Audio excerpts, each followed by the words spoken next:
Yeah. Hello. Yeah. Welcome to episode 132 of Dissonant Waves. My name is Dominic. Will the other two people in the room introduce themselves? No, I am Ritalin. I'm Dominic. I am Become Ritalin. Is that how we're doing it now? Yes. One time, I in like when I was in sixth grade, I think it was, and I was in a split class between fifth and sixth class, and I convinced someone I was trying to convince somebody who was in fifth grade when we had a substitute that we would switch our names, doing roll call just for the fucking sake of it. And then he was like, yeah, I'll do it. And then his name gets called up first because he was in the fifth grade. So I said here, and he said here at the same fucking time. And then the teacher had a whole spiel of me about identity theft. And anyway, Trix, that's what I'm doing to you now. I'm sorry, but you've broken the law. Well, when you said identity theft, my brain immediately went to the chat song. That's fair enough. That's actually the correct behavior to have in your head. Fair enough. Identity theft. Well, We have whoever these albums to talk about. Yeah, we have some stuff to talk about. We got regular album in Ryuichi Sakamoto's 12. We have a 10th anniversary album in Daft Punk's Random Access Memories 10th anniversary edition. And we got 3 EPs from Royel Otis: Campus, Bar and Grill, and Sofa Kings. Now, you just called it a normal album, but is it really a normal album? I mean, not necessarily. In a sense, yes. But I don't know if it's a really what we would expect from a traditional album. No, and from someone like Ryuichi Sakamoto, it's also not very in keeping with the stuff he's been most known or most famous for. But before we go into that, I'm going to completely derail and say, Trix, what are we picking first this week? Why don't we get the obvious number one for the week out of the way? Just say it, Trix. Daft Punk.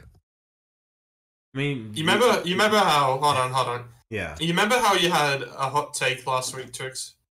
Yes. Are you ready to say what your hot take is? Yes, I am. Random Access Memories is a perfect album, but it's too perfect. And when you listen to the demos of some of the songs on the 10th anniversary, it feels looser, but at the same time, it feels like more fun an album, and it feels more cohesive.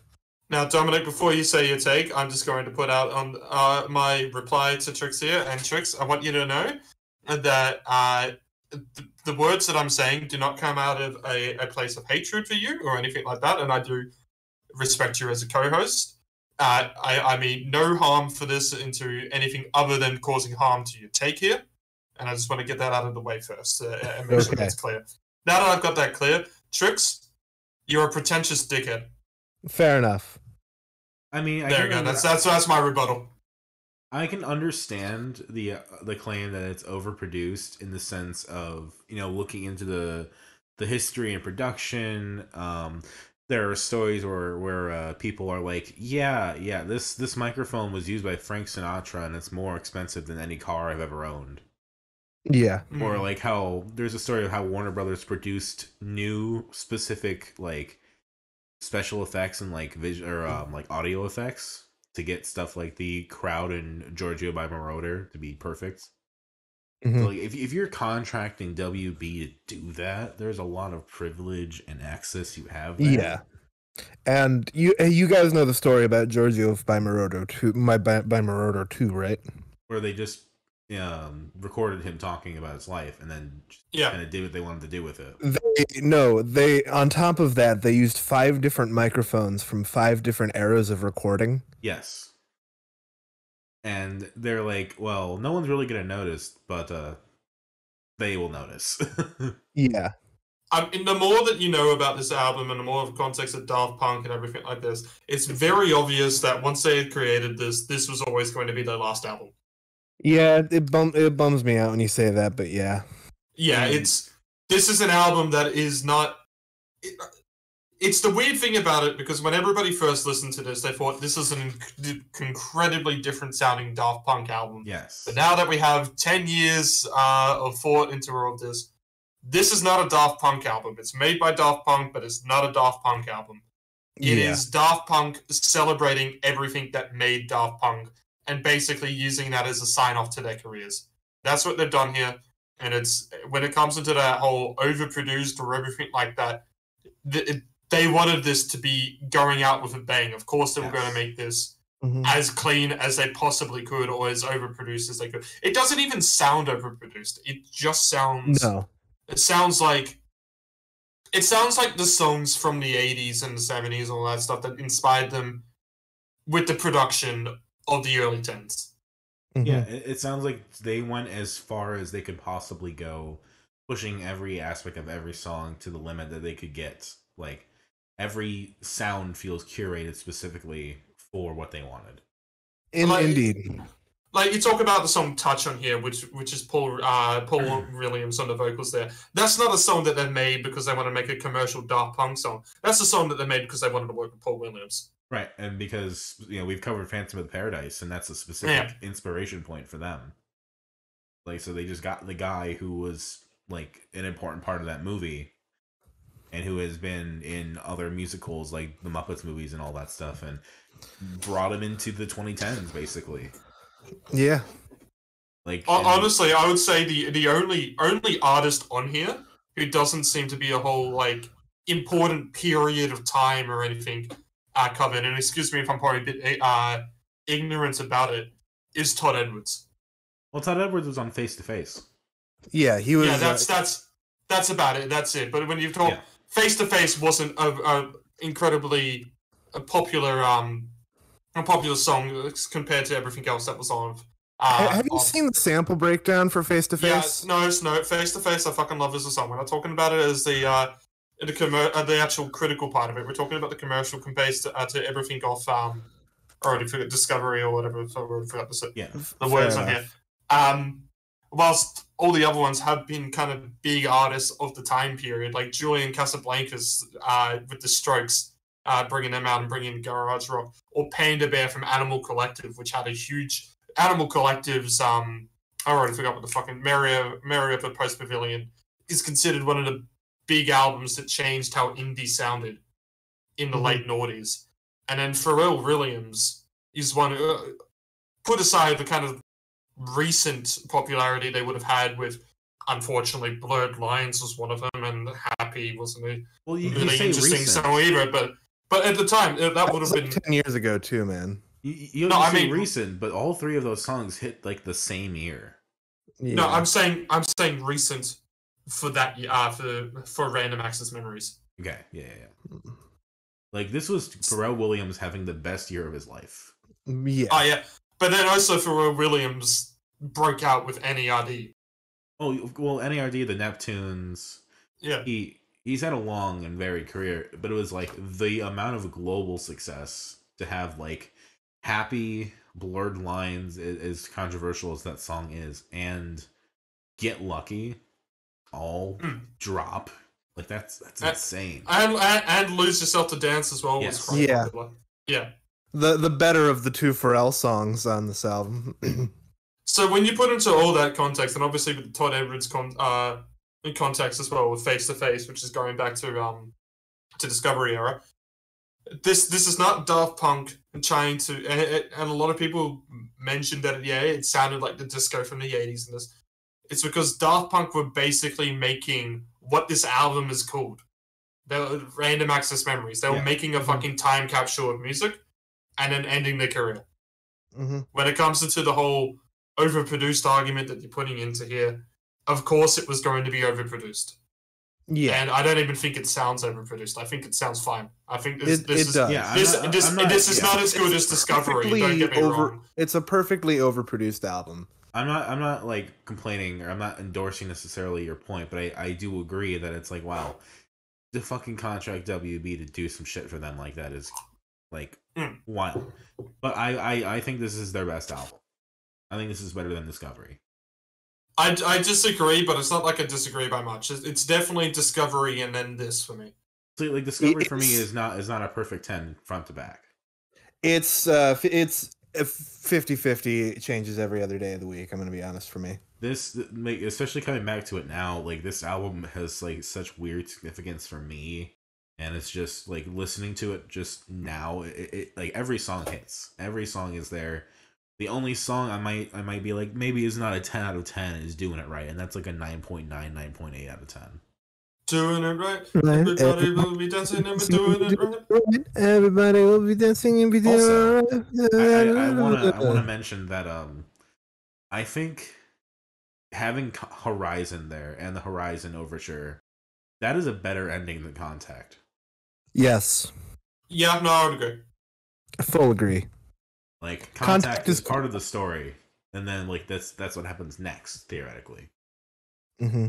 Like if Contact is like an alien invasion story, Horizon is like what happens when everything goes to shit and it's like a disaster movie or something.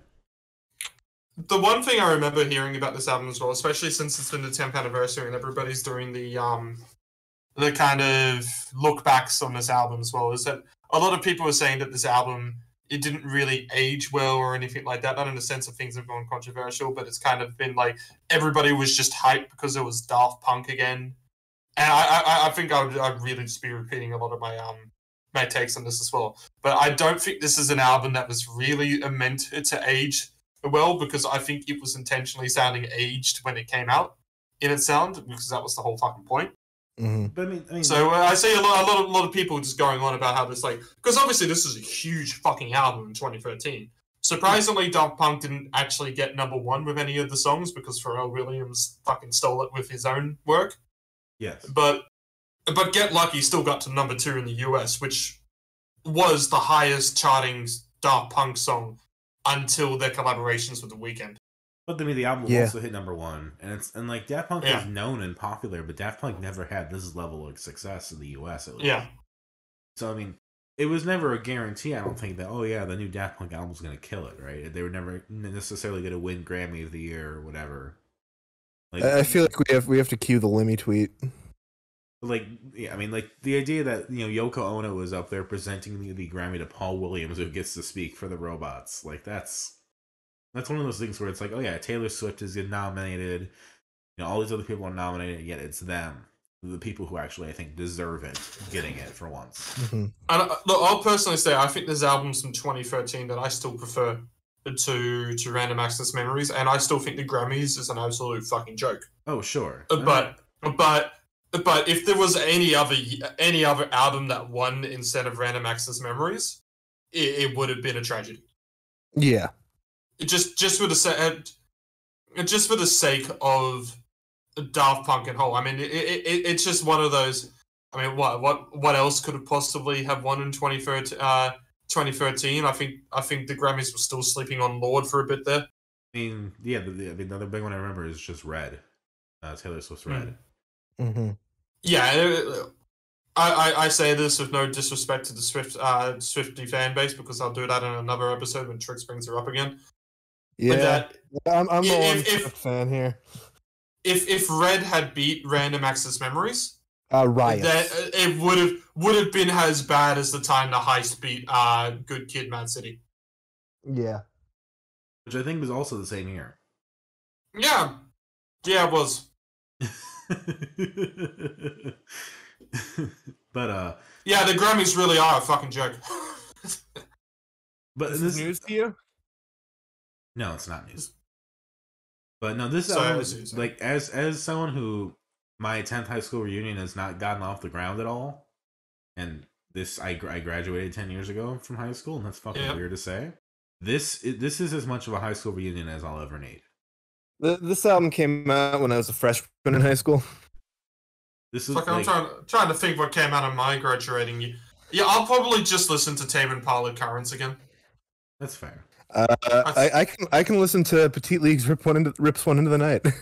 like as far as the songs of the summer, Get Lucky is definitely like that one that feels engineered to be that, and people fucking love Get Lucky at the time, especially because it's like they have the radio cut, the album cut. It's an 80s disco sex rump. With Nile Rodgers on it, man. Like, Nile Rodgers can fucking produce anything and it'd sound good. Yeah. Plus, like most people just remember when that fucking song came out. It was fucking huge. Everybody fucking loved it. And honestly, if you're gonna go and fucking tell me right now that you don't like Get Lucky, I know not you two, but like if anyone tries to say you don't like Get Lucky, I'm just gonna say what I said to Trix. You're a pretentious dickhead. It's not my favorite song off the album by far, but it's a fun song. Yeah. I'm not saying it has to be your favorite. I'm just saying, actually, like the song. It is the fucking sound of the summer. This was the sound of 2013. Yeah. It was basically, may not have been the biggest song, right, but it was one of the biggest songs. Remember, there was a lot that happened in 2013, especially, I mean, in Australia, this actually only came number 3 in the Hottest 100. It actually got beat by Maud. And Vance Joy, surprisingly. But still, it was very much favored to be a contender for number 1 ever since it came out.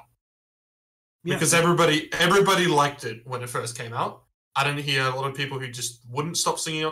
I can remember just random kids in high school who were singing along to the song, whether or not they tried to be actually singing to the song or making that really edgy, I'm gonna have sex with your mum, like I'm really creating a creative lyrics when the whole fucking song is about having sex anyway. Yeah. But every track here, truly, like even like the less talked about stuff, like the Game of Love is just so fucking good. God, yeah. Every one of them hits a specific mood. Every one of them is just so different yet so synergized with the other ones. Like you can hear that too in the bonus tracks where they talk about writing fragments of time and how like coming up with the lyrics. They're like, oh yeah, Paul Williams was doing that on Touch and stuff like that. Mm-hmm. And that's just really cool. And it's like it's one of those lightning in a bottle moments. I think of just everything was doing it right, basically, right? Everything was coming together in a way that like even the stuff that wasn't finished, like Infinity repeating, like. What a great little thing to have. Where it's not perfect. There's obviously some like vocal mistakes or something, but just to have. Yeah, I mean the only outside of Horizon, which is obviously that's not really the outtake out of all of these. That's just the Japan CD stuff to put on here. Mm-hmm. Infinity repeating is like the only one which feels like a near completed song that you go back to. But every other thing just feels like it's not listening to a demo or anything like that. We're listening to the recording of the album, basically. Yeah. We're getting a mini documentary with an album that already has a documentary in it. Indeed. It's the documentary of the documentary. Yes. I would have loved to have more Giorgio Moroder stuff. That would have been really cool, actually. Put aside obviously the big meme that came with Giorgio by Moroder with the I can't remember exactly the fucking beat off the top of my head, but it is just what this album kind of needs, because it recognizes that Giorgio Moroder was basically the grandfather of this sound. Yes. Yeah. And when this is a whole documentary about basically the music that made Daft Punk, you need to have this whole fucking 9-minute odyssey of Giorgio Moroder. And let's not forget, Giorgio Moroder's still fucking around. Like, he was, I think, 2 years after that, he fucking put out 74 as the... No, he put out a song called 74 as the new 24. Mm-hmm. There. And, like, all these people are still around so far, which is really nice. Like, Paul Williams is still around. They're all, like, I don't know if Paul Williams has done anything as significant as this since then, but... Like, and I think Thomas, I can't remember what his fucking last name is. Bangalore. Yeah, thank you. I think he was doing something under a different artist now or something like that. I think some of them are like they've different moniker or something. I can't remember it exactly, but like they're all still around in their own way. Whether or not it's with Daft Punk, obviously, is definitely a no, because they've announced it's over. But and this is what this album is. It's the end of Daft Punk. And it's not a Daft Punk album, but it's something that really only Daft Punk could have created. That's one of the biggest compliments. It's one of the biggest compliments I can ever fucking give to an album, I feel. Whether or not I think it's a 10 is a different story. It is the most they could have done to be, I think, genuine and appreciative of everything that came before them. Yeah. Like we still should cover their other stuff, but I think, like, after Human After All and doing Tron Legacy and all of that. Like, where else could they have gone? They could have done more of the same stuff. They could have done, like a huge reinvention of their sound. But I think doing this was was the best idea they could have had. Yeah, I'm trying to remember if Giorgio Moroder was parodied in the Live at the Necropolis Lords of Synth. I think so. I mean, we could also talk about like fucking Julian Casablancas' Yes. Instant Crush. Perfect. What a fucking great song. Holy shit. This is really fucking. I don't know if I can fucking find it, but there's that whole that meme of the sometimes the side chick isn't even a chick. Yeah. Yeah, someone posted sometimes the best Strokes song isn't even a Strokes song. It's Instant Crush featuring Julian Casablancas. Yeah. Yeah. Because it's like, I remember as a kid, it was like that and fucking Boombox by The Lonely Island. I'm like, holy shit, this guy is hot. And everybody started having sex. I still have not listened to much of the Strokes. But Me either. But the things that Julian Casablancas shows up in, I'm like, holy fuck. Absolutely. Apparently, when he performs with the Voids, I think he's covered the song. Good. But he definitely hasn't performed it with the Strokes. But I mean, Instant Crush is definitely one of the big highlights of this album. It's it's the way that his voice obviously goes in it, but it's a bop the whole fucking way through. It's just a mood. Like, it's so specific. I can't even really quite describe what it captures in me. I think it is just like that fleeting romantic feelings you had in high school and what things were like back in 2013. And I think how good things were feeling back then. Like, obviously things weren't perfect, but there was a more positive outlook on the world, I think, back then that people were vibing with. Oh, I think someone's got the meme. Holy shit! Yes, we've got the meme, boys. We've got the meme. Yes. I had to post it as this, unfortunately, but it's the fucking greatest fucking meme in indie head circle jerk history. Sometimes the best Strokes song is it ain't even a Strokes song. Yeah. Yes. Good album. Oh my god. And like, I don't think the extra stuff really takes away from it. I think some of it, I don't know if it really needs to be there, but having just it's a 10-year anniversary edition. Can you really fault it? It's just adding a couple stuff so they can sell some more vinyl. I never owned a Random Access Memories vinyl, so maybe I will pick it up anyway. So I don't know how much of a hypocrite I can be, but I might buy this on vinyl too. I definitely need to buy Discovery on vinyl. One thing I do want to mention, I think this is the best use of vocoders. Yes. I don't know an album that does it any better than this. I'm going to just not agree with that claim, but I'm also not going to disagree with it because I'm just trying to think of all the shit. You guys know the story of Pia stored in the balls, right? Yeah, I can't remember the full story at the top of my head, so please repeat. So, the guy from Home, who does like the music that Summoning Salt uses in his videos? Yeah. No, I don't. But well, you've definitely heard one of his songs before, I guarantee it.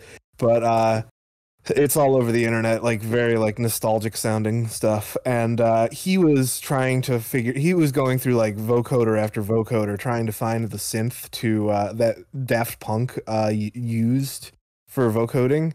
And he kept going through them and he's like, oh, they're not right.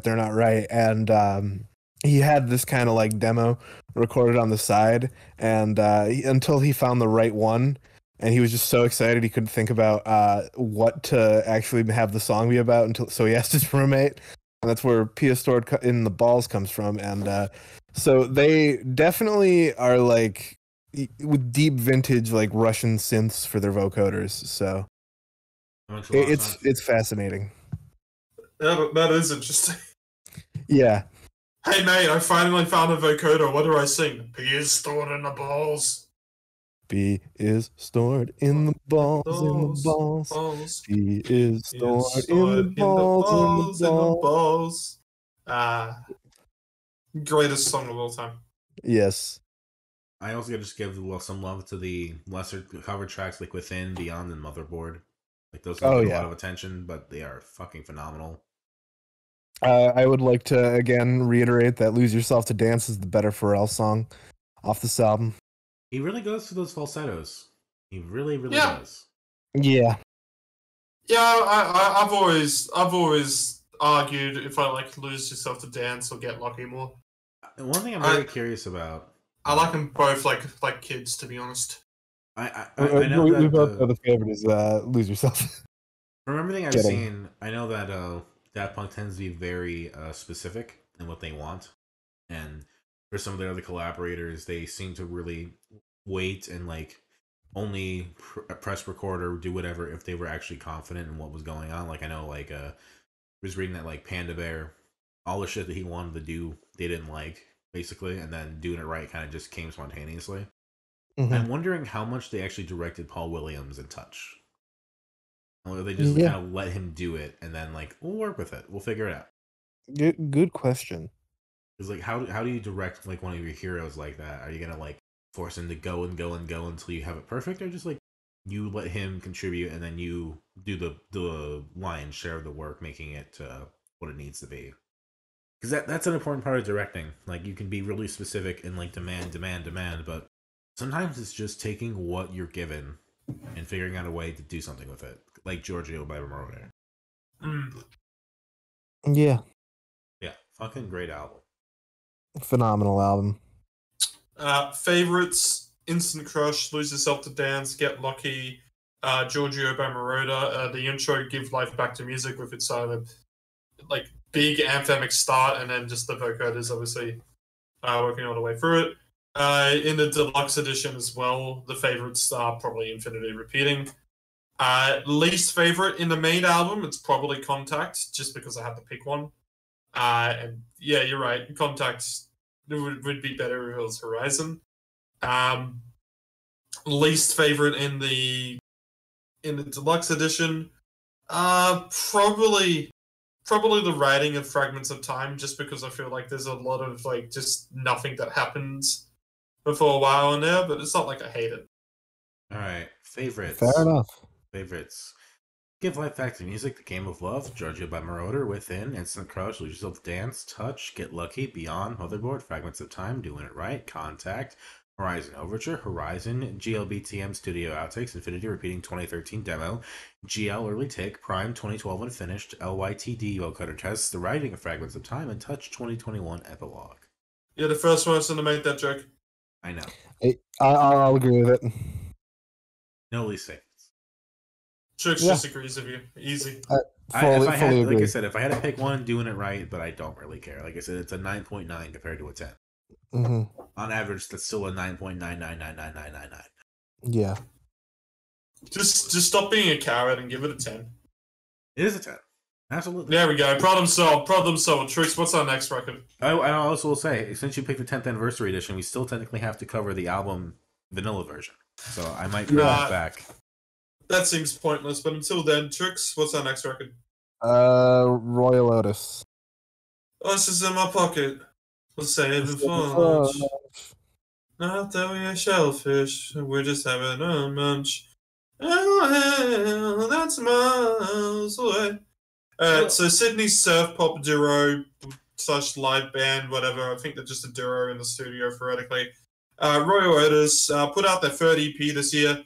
I like to call Royel Otis Australian Petite League due to a very similar sound that I've kind of noticed with some of their songs to Petite League songs. The big difference, obviously, being that Royel Otis has a lot more production value to their music. But in the end, it is all just surf pop. I personally don't really see the comparison after listening to more than just like Oysters in my pocket. But Bull Breed, there is 100% a comparison. Yeah. But I don't think they're the same sound. Don't get me wrong on that. I think they're a similar sound. I saw a similar sound in Motels, but I definitely see kind of the like. There's the boyish vocals you could talk about. There's like the kind of 80s inspired stuff you can kind of talk about, and the kind of relying on maybe like a little bit of a simpler instrument palette to get across a lot more complex emotions. Mm-hmm. I think one of the big reasons why it's probably harder to see is that the vocals are definitely different. I would not confuse the singer from Royel Otis with Lorenzo. Yeah. But I don't think that stops comparisons. I think comparisons are fine. I don't think it means artists are ripping off each other. I just think there's similarities, and I think it's cute. Yeah. I think Motels is a very specific example. It's very cute. The vocals are very cute, very vulnerable, and it's about being like a gigolo or whatever, and like a local motel and the girl that you're with or whatever, and like that's interesting. And very clearly they're inspired by the 80s, like Oysters in My Pocket very much sounds like a Cure song, I think. Yeah. Yeah. I mean, there is a bit of crossover in the sound between goth / post-rock and not post-rock, sorry, post-punk and surf rock / surf pop. I think. Yeah, like that drums album always gets like categorized as both like surf and post-punk. And they definitely seem to like their more chill beats, like their more Taiko-esque beats too. Like Never Been More Shore is a great example. And so they have a variety of influences because they like on Sofa Kings. I think they have a song that's much more Lumineers inspired. Like I Want to Dance with You. Yeah, I Want to Dance. Yeah, that's the song I was thinking. It's like Look, I personally think, and we're kind of talking about it as like all the EPs at once, but I kind of prefer talking about it like that anyway. But yet still, I feel like this is a band that's getting. I think their worst EP is their first one, and their best one is their latest one. Yes. I think they're getting a lot more coherence with each release that they're doing here, and they're granted they're pretty prolific for how they've started here. I mean, this is what how many songs? This is like 17 songs or something in 3 years. That's not a small amount for a band that basically just started. And in 2020 or something. What was? No, actually, no. Sorry, the first official single was 2021. Yes, but like Bar and Grill and Sofa Kings are 6 months apart. Oh yeah, if that. Yeah, no. Kool-Aid got released pretty soon after Bar and Grill was. So the actual period was not that much. Like Bar and Grill on Spotify was released August 5th, and then Kool-Aid was released, I believe, October 13th. So the actual, yeah. And obviously the big song out of all this is Oysters in My Pocket. That was the one that managed to be their bit of their breakout. It is a really catchy surf pop too. Yeah. I would like to point out that I think Bullbreed kind of has a similar melody to Touch by Daft Punk. No, I gotta disagree. I mean, Get Lucky also has elements of Touch as well. Yeah. Honestly, I'm surprised you weren't really jumping out for Bullbreed because I thought that was the most Trix song out of all this. Oh, it's a good tune. Yeah. I'm just smoking all the cigarettes. Yeah. Like she be Courtney Love. That's probably basically the most Trix opening to a song. Pretty much. Which actually, because I saw Royal Otis open for Alt J whilst I was down in Melbourne. That was their opener. Was Bullbreed. And like with a song it's a good. Sorry, Dominic, we keep interrupting you. It's okay. You always interrupt me, but it's fine. No, but shit like that, I can understand the Lorenzo connection of he would definitely perform some lines like that. My lungs are just an ashtray for my cigarette decay. Yes. But my personal favorite, just out of all the songs in here, which is just I find the cutest and the catchiest, and this is where I get the comparison. Is mostly the cuteness. Is when they really make a nice little cute, catchy song. It's when I think they really shine. And for me, that has to be Going Kokomo. Yeah, that's a fun little track. Yeah. Going Kokomo, unless a beat, so let's go. It's like lyrically, it's probably not too incredible, but actual just tune rise, it's just really, really fucking catchy. It's really cute. I know it's a word I keep saying here, and I don't think cute has to mean an insult in any way. I think that's always when you're doing these types of songs and stuff like that. I think it's a nice little vibe to be going for. And this is a band that is currently on the up. Like they're building into more success. Yeah. I mean, obviously, I talked about seeing them for OJ. I'm actually seeing them later in July as well before I go back down to Melbourne. Because they've they've managed to sell out quite a lot of shows at immediately smaller venues. The Lansdowne, I think, only holds 250 people on a good day. But that's still tickets to the 4th show that they're doing there, which is pretty impressive to just be hosting that many types of shows. Yeah, there was one. I was seeing one thing on their calendar that was like 3 to 4 days in a row, and I was like, "That's impressive." But I don't know if I like their popular songs as much as like some of the offcuts. Like I'm talking about like Canvas. I think "Days in the Dark" is probably my favorite on that one.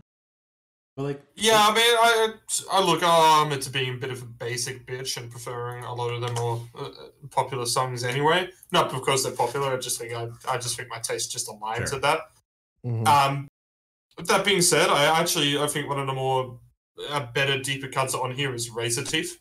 Yeah, okay. I mean that was maybe one of my lesser favorites, but that's still an interesting one.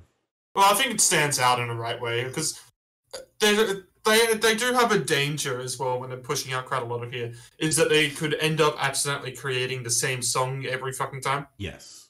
So it's good to see them kind of branch out into some other sounds, even if they're not that far off.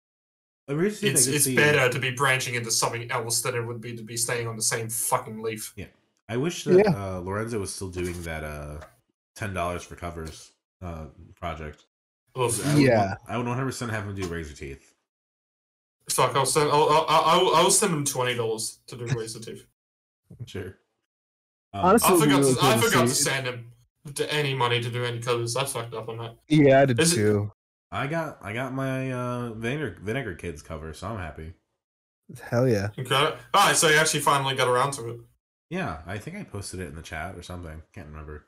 Let me actually fucking search. I might have put it in the drive. I don't remember. Is he covered? Yeah, you mentioned that he did it. Yeah, no, you uploaded it to the Google Drive. Yeah. Yeah, no, that's yeah. You mentioned that. Oh shit, a while ago. Yeah, I my condolences. Honestly, a Royel Otis Petite League split EP would do pretty cool. Would be pretty cool. I would like that. That'd be awesome. Yes. Yeah, and like I say, I don't think they're the same sound, but I do think they are very similar in a style that complements each other. Earlier Petite League, I'll give you like Tylenol, Halloween in Hollywood. Also, I gotta mention there just tenacity to keep every EP being about 20 minutes long, despite increasing by one song each time. With the exception of the half EP that was half of Sofa King's Going Kokomo. What do you mean? Oh, that's like the single, isn't it? It's showing up as an EP on YouTube Music. Yeah, that's a weird thing is on Spotify too. I think that's just the singles they were releasing because. But they've only got the 3 EPs. Yeah. It's like Sofa Kings is just over 20 minutes, and then Bar and Grill is right around 20 minutes, and then Canvas is like maybe a little bit less than. But like Sofa Kings is important, I think, because that's when they start doing shorter songs, and having that variety and that dynamic is important. You can do a bunch of long songs. You can have your Random Access Memories where every song is actually like 6 minutes long, but having like something like Letter from Roy that's like barely over 2 minutes is a nice little just gimme, I think, in the middle of everything. So I just want to point out the other reason that I've made a Petite League comparison, and it is for this album art specifically for Oysters in My Pocket. And look at me and then say that it does not feel like that would eventually be a Petite League style with the whole band like that. Not maybe, but you know when I first saw this, what it really reminded me of? What? Native Son had some EPs or some singles with this exact similar like vibe. Okay. And they were on the Noteworthy 01. It's not I don't think it's a single art, but there was a picture I swear that Petite League had that this 100% fucking reminded me of, and I'm just going to now struggle to find it. It'll be great.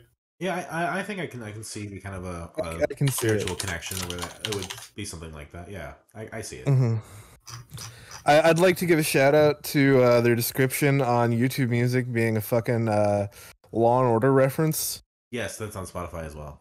Hold on. I found the exact image I was on about. It's on their bio. Here we go. Telling you this comparison wasn't fucking crazy. No, yeah, you're right. Yeah. I'm not a fucking dickhead out of nowhere.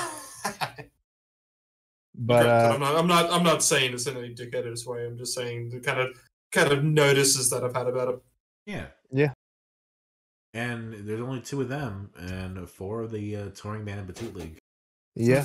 Arlie is under the fans might also like on YouTube Music, which makes sense. Sure. I can see some Arlie in there. But yeah, this is an artist I reckon that's just really kind of, they're breaking out. What they've got right now, I think, is really catchy, really dancey, really cute, and it is admittedly probably a little too produced into the sense of this is pretty clean for a band that's only just starting out. You might think there's a bit of connections in there probably missed, but that's most bands these days anyway. Yeah. I mean, my criticism might just be that while they do kind of curb and pick and choose from a lot of their inspirations, maybe there's nothing here that I feel like is truly emblematic of what they want to do. Like they haven't really found their groove yet. I want to say. Like they've had some hits here and there, like Oysters in My Pockets, something that people really like. But I can't see their career being all songs like Oysters in My Pocket. Yeah. Nah, I fully agree. And I think that's why it's good that the stuff with Sofa King sounds at least like it's going into other sounds. Yeah, and kind of that early connection real quick of just like the Arlie that we listened to at first and then the Arlie that we got when the album dropped is an evolution of their image and their sound that I am curious if Royel Otis will kind of go under a similar transformation. One can only hope. I don't really have much else to say about this. I mostly also just picked this because I've been listening to a lot of Going Kokomo before this, so I just wanted to have an excuse to listen to it again. And I have no regrets. Going Kokomo. I don't know if I like Bar and Grill or Sofa Kings more, but maybe Bar and Grill. But overall, I'd probably say favorites are songs like Motels, Days in the Dark. What else? Going Kokomo is pretty good. Right Behind, I kind of liked. And then least favorite's probably something off of Campus, most likely. Maybe Only One, or Never Been More Sure. The ones that sounded more like Tycho I wasn't as into, because I felt like the beats were more produced in like a lab type of sound, and they weren't really relying on them as much as just kind of like vibing with it, which is a vibe, absolutely, but it just did not work for me as well. Favorites, Oysters in My Pocket, obviously. That's a fantastic song. Bull Breed, Going Kokomo, and Razor Teeth. Least favorite, probably something off Campus. I think it's something I really only picked anyway, because if we're picking everything else, it's an extra 20 minutes, man. Yeah. May as well get it in there. So I'll probably give it to Wait or Never Been More Sure. They're just not even memorable in any way. I think Covent Campus was the right thing to do, either way. Yeah. Trix? Favorites for me, Oysters in My Pocket, Bull Breed, Razor Teeth. Least favorite, honestly, you could just pick any song off of Campus. Favorites in terms of ranking the EPs, I'm just gonna do them chronologically with Sofa Kings being the best. All right. Cool. Which now brings us to our last pick of the week, 12, by legendary composer, musician, worked with fucking everybody, it feels like, in the 80s, Ryuichi Sakamoto. I guess I'll just say my piece about this very quickly. Yes. I don't feel like I'm qualified to talk about any of this. I obviously know of Ryuichi Sakamoto, but I don't really know too much into what he's worked on. I know if you probably told me, I'd recognize some of the stuff he's worked on, but I just really only know him by name. This album, listening to it with no context, it was an absolutely ambient piece of work. I don't really have much to talk about it though. I'm probably missing a lot of context around this. Ambient, despite me shitposting a lot of ambient albums in my lifetime, I'm not the biggest fan of it. I appreciate when ambience happens in it, but just a solidly pure ambient album, not really my thing to go listen to in my spare time. So I this is probably the least qualified I feel to talk about an album. That's Yeah. fair. I mean, I guess some points and highlights we can kind of talk about. He was in a band called Yellow Magic Orchestra in the 70s and 80s. He was a solo artist after that and produced a lot of tracks. Stuff in that era was they produced songs overall that were influential in techno and hip hop and electro funk, electro pop, all kinds of genres like that. He very important in kind of creating those sounds and find like the sound beds that something like that people would sample from and things like that. Became a really popular film composer. His first movie he composed was the movie Merry Christmas, Mr. Lawrence, in which he also starred in the movie with David Bowie as like a World War II gay love story between a Japanese officer and his British prisoner, which is a fucking just wild first role to have, I think. But Yeah. working with David Bowie, working with Iggy Pop on the song Risky, has a lot of work with David Byrne on the soundtrack for Last Emperor, a movie I fucking love. The soundtrack for that is so fucking good. Uh, no, known as one of the first composers to really work with the 808s. Did The Revenant. He worked on video games. And this album, I guess, to kind of come to the present now, is something that he made. The story on like the description on like iTunes and Spotify is a little sketchy. I feel like, and not entirely describing what's happening because he's been dealing with cancer for the last around 10 years, and he recently passed in March, a couple months after this album released. And these tracks seem to have been created after his last major surgery, starting in 2021, kind of going into 2022. It makes it seem like he composed everything at once and then recorded them over time, but I don't quite think that's it. It doesn't sound right to me, but I don't know. Mm-hmm. Like this feels like to me stuff that he was just coming up with as time went on, and he was recovering and kind of realizing maybe where he was in life and what was happening to him. In some ways, it's kind of like his Black Star moment. Yeah. But I mean, his impact on just entertainment, right? Like he was hired by Nokia to do fucking phone sounds for the 8800. He did the fucking Dreamcast startup sounds.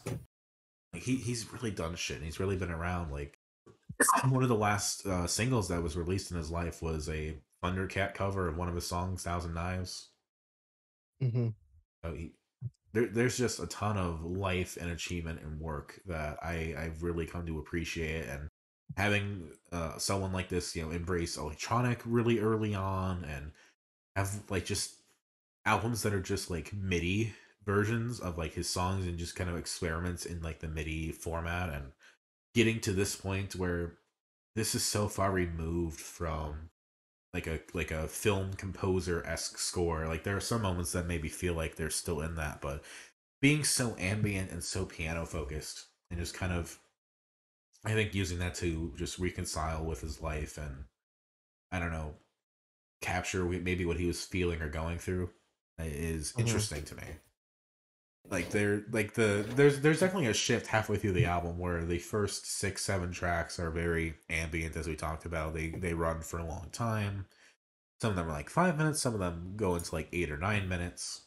And I don't know, I was kind of picturing it as like a journey from like recovery of, getting over the latest cancer surgery and kind of getting back into music. The piano gets reintroduced more as these songs goes on, and you can hear him breathing, and like the breathing being kind of labored is kind of that he's like, there's still like a spirit that keeps fighting, is still going despite everything being difficult. And then over time the tracks kind of start to be more eerie, a bit more alarm that something is going wrong. And then like that last ambient track is like a whole 9-minute very cinematic, like almost like a funeral dirge, I want to say. Mm-hmm. And then we get into these more piano pieces, like the Saraband cover, which is kind of doing Saraband in name only, in that you can kind of recognize what he's doing, but it's more just the vibe and the feeling you get from it and kind of the emotion behind it as a I don't know, not a mourning or of a loss of life necessarily, but just a representation of where he is. And then those piano tracks being a lot shorter and kind of just moving through these different melodies until the final track, which is just like the wind chimes of like, I don't know, you want to be cute and call it like a spirit fading away or something like that. Um, but in context to us too, what's important about this album is that it is the inspiration in part behind One Wayne G. Yes. Titling the songs the way that they're titled after dates. There is only one overlap between this album and One Wayne G, and that's 2022 0202. And I think Mac DeMarco did 2 tracks on that day, and Sakamoto only did 1, but they were recording on the same day. Yeah. And you kind of get that direct image of like, this is what one musician was doing on that day, this is what another musician was doing on that day. So I'm not necessarily expecting everyone here to be like, wow, I really love ambient work, I understand what's going on and this is really meaningful to me, right?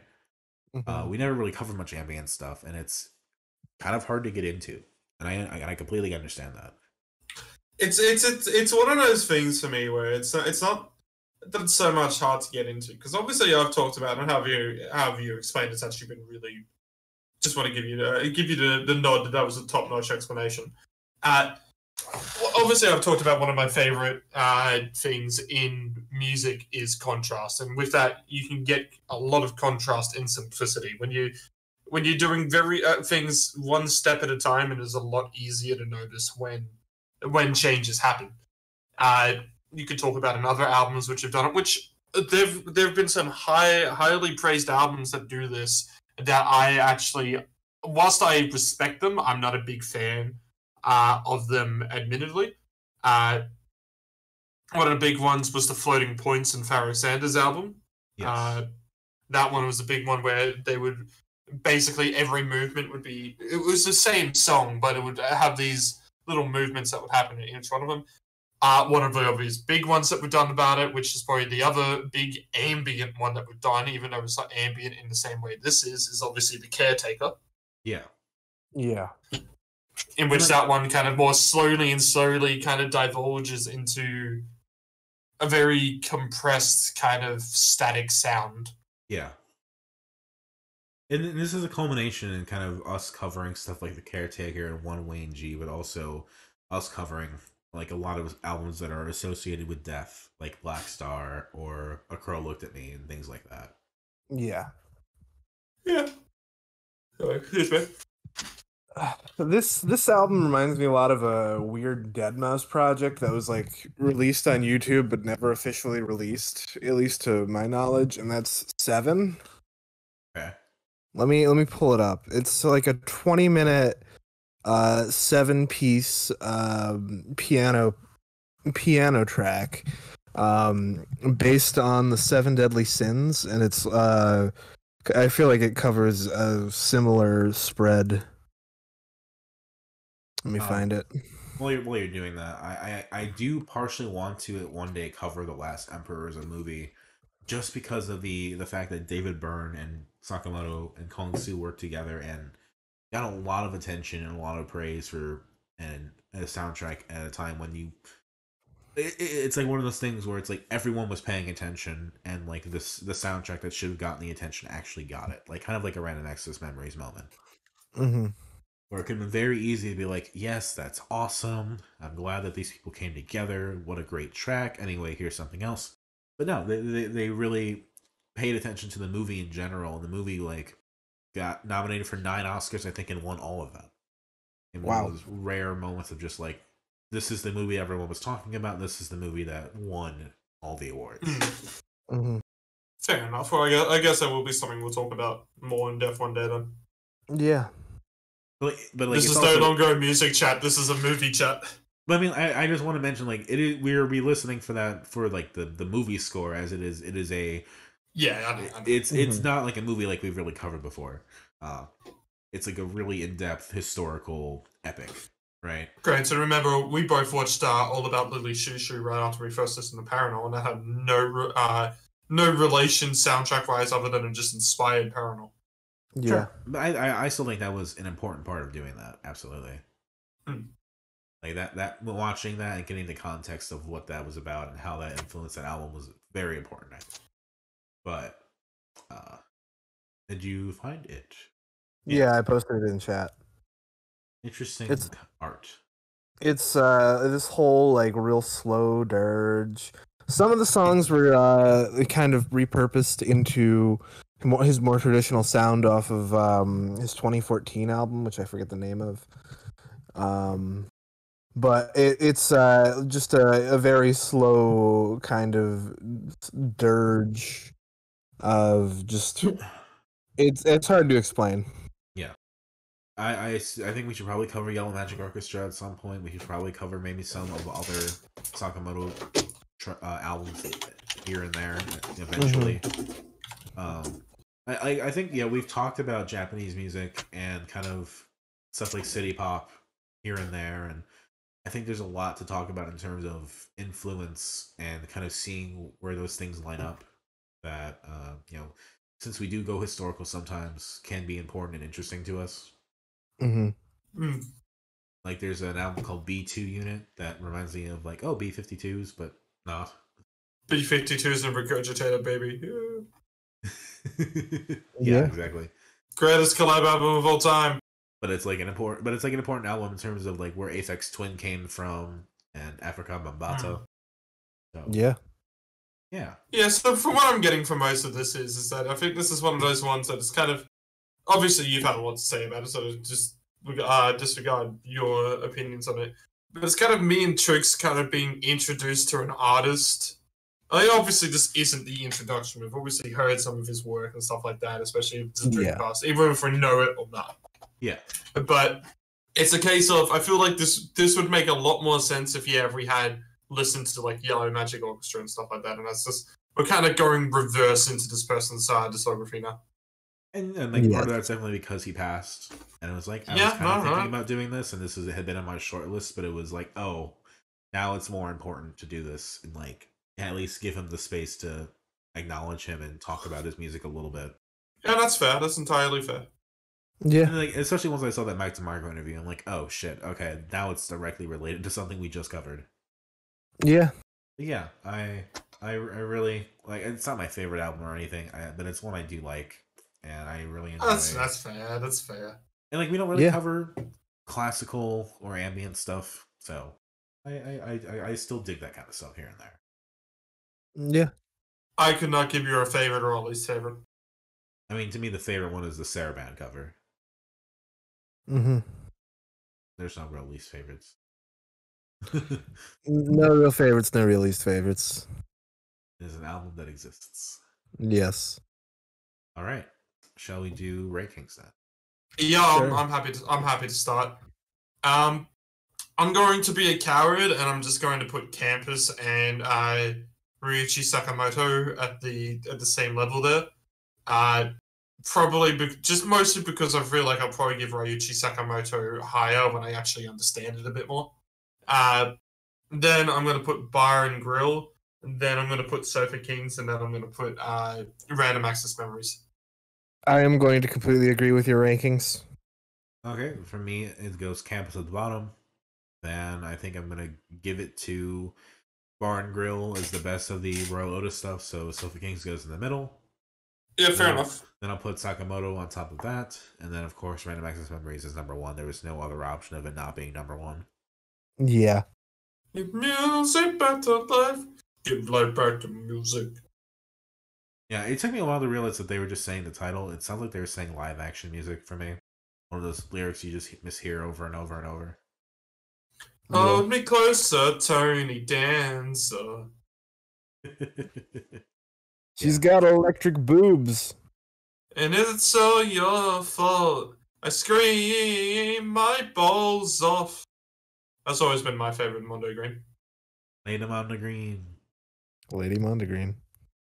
Anyway, next week, I'm going to start this off by saying, as the result of last time, and you getting all of my playlists correct, where everything was removed, and you managed to place it all, you got the option of picking my next album. What did you pick? No, it's your pick, Dominic. I reckon you gotta go mention what I've picked. Alright, fine. You have chosen for me the new album Party Gator Purgatory by Temps. And that sounds so much like a prank when you finally mention, say the name out loud. Yes. This is a project spearheaded by James Acaster, the comedian. And it seems to be a lot of him getting musicians to send in like samples and just things that they've recorded. And he hired a bunch of engineers and just basically formed songs out of all these disparate parts. Mm-hmm. And there's like 10 tracks. And it's pretty dense. And it's going to be an interesting listen for the next week. Yeah. Now I know what Trix has in store, so I'm going to be saying I'm very curious how this week is going to turn out because these are definitely albums to put against each other. I'll say that. Yes. Well, Trix, you go next because mine is obviously going to be picked last.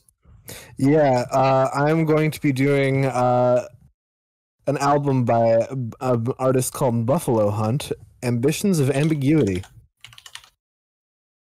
I like the title of this band. You're not gonna like who the artist is though. Let's see. Yep. I'm saying it. Yep. It's I'm pretty sure it's Shaky Graves' wife. Yes, I was gonna ask what is Ritz saying. I just discovered on this is Shaky Graves, old Shaky Graves. Oh, and then there's the Songs I'll Never Get Over playlist that they're also on. And then it's Shaky Graves again.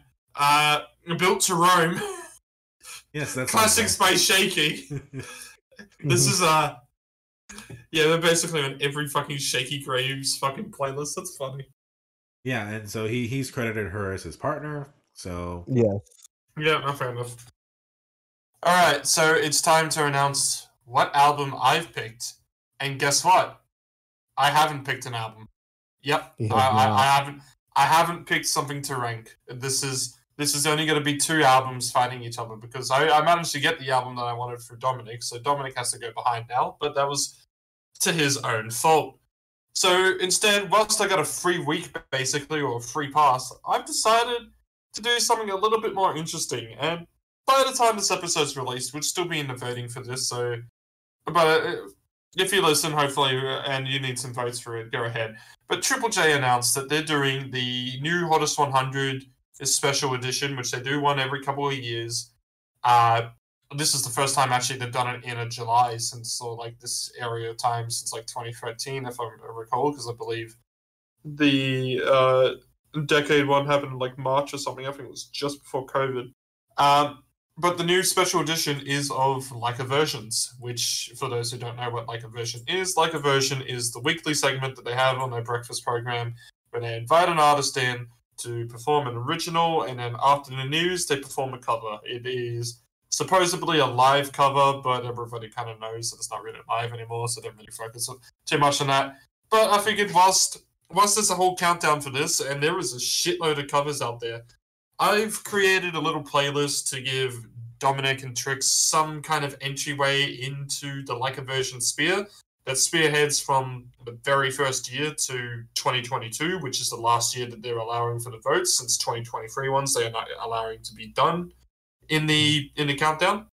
I think that's just to give it some kind of cutoff. I'm not really too sure what the reasoning is, but I feel like that's probably the reason.